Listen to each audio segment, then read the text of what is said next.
sudah di depan mata. Lalu bagaimana kesiapan jalur Pantura yang menjadi salah satu jalur favorit bagi para pemudik kendaraan roda 2 maupun roda 4 ketika jalan tol ini diberlakukan one way. Apakah akan terjadi kemacetan seperti ini? Ikuti penelusuran kami. Lebaran tinggal menghitung hari. Masyarakat Indonesia mulai melakukan tradisi tiap tahun, yakni mudik alias pulang ke kampung halaman. Dari beberapa jalur yang bisa dipilih pemudik, Pantura dan tol menjadi favorit. Namun bukan berarti dua jalur ini bebas dari PR dalam sambut pemudik.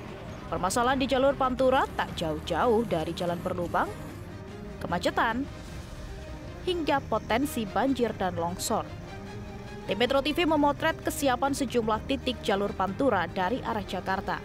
Di Bekasi, jalanan tampaknya mulai siap menyambut pemudik meski beberapa proyek tampak masih mengakibatkan kemacetan. Kalau berdasarkan pengamatan kami, pemirsa, sebenarnya jalur mudik Pantura Kalimalang dari arah Jakarta hingga Bekasi ini kondisinya cukup baik. Meskipun di sejumlah titik memang ada beberapa kerusakan jalan, salah satunya ini lubang seperti ini cukup dalam dan kalau kami perhatikan ada beberapa kendaraan yang terpaksa menghindar atau mungkin justru menerabas lubang tersebut. Nah, ini yang cukup sedikit berbahaya. Tapi yang menjadi catatan sebenarnya adalah jalur mudik dari arah Bekasi menuju ke Jakarta atau arus balik. Kalau kami lihat hingga saat ini masih banyak perbaikan jalan, pemasangan pipa, penyempitan jalan sehingga kemacetan atau potensi kemacetan ini cukup tinggi. Nah, bagaimana dengan jalur mudik Pantura lainnya? Sementara di Subang yang dikenal sebagai jalur tengkorak, masih banyak U-turn liar dan lampu penerangan yang minim tentu membahayakan pemudik. Kemudian di Pantura, daerah Kudus, Jawa Tengah, pemasangan rambu pengalihan arus difokuskan di lampu merah Jepang, pertigaan menuju lampu merah Bulung dan di lampu merah Bulung. Ini untuk mengarahkan pemudik yang menuju Pati melalui jalur alternatif. Ada sejumlah potensi kemacetan di jalur mudik karena sejumlah sebab, seperti pasar tumpah, rawan bencana alam, kemacetan, hingga kecelakaan.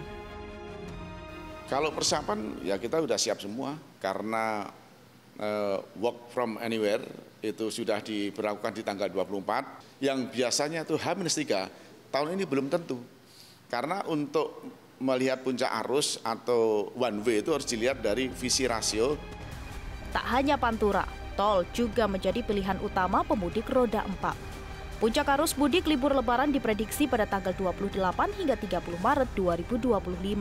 Sementara arus balik pada tanggal 5 hingga 7 April 2025. Seperti tahun-tahun sebelumnya, sistem one way atau satu arah akan dilakukan di jalur tol. Kalau di tol tentunya nanti ada kepadatan yang cukup ekstrim. Nanti ada bangkitan arus yang cukup luar biasa. Maka dari itu strategi manajemen lalu lintas itu penting sekali. Ketika dari kilometer 01 masih di Jakarta menuju ke 47 itu dari lajur 4 menjadi 3 menjadi 2 itu kan bottleneck sehingga akan terjadi penyempitan. Nah, ketika terjadi penyempitan dan arus mudiknya itu cukup dahsyat, cukup ekstrim, nanti akan kita lihat di gardu pemantau di sana di kilometer 50 nanti sudah dihitung oleh Jasa Marga ketika sudah kendaraan per jam itu 5.500 kita harus melakukan skema kontraflow. Kalau masih tambah arus lagi nanti per jam sampai 6.400 itu harus kontraflow lajur 2 sampai nanti di kilometer 70 bila di kilometer 70 itu gate tolnya itu per jamnya itu sudah 6.200. Mau tidak mau kami harus menginstruksikan harus dilakukan one way. Tahun ini diprediksi 146,48 juta orang akan melakukan mudik. Tentu tak hanya jalur Pantura dan tol yang bersolek menyambut para pemudik, namun juga seluruh instansi ikut bahu-membahu menyiapkan jalur yang nyaman dan aman. Jadi jalur mana pemirsa yang Anda pilih untuk mudik lebaran pada tahun ini, tapi manapun jalur yang akan Anda gunakan, jangan lupa untuk tetap utamakan keselamatan agar Anda dan keluarga bisa bertemu di kampung halaman dan kembali ke kota perantauan dengan selamat. Dari Jakarta, Tim Liputan Metro TV.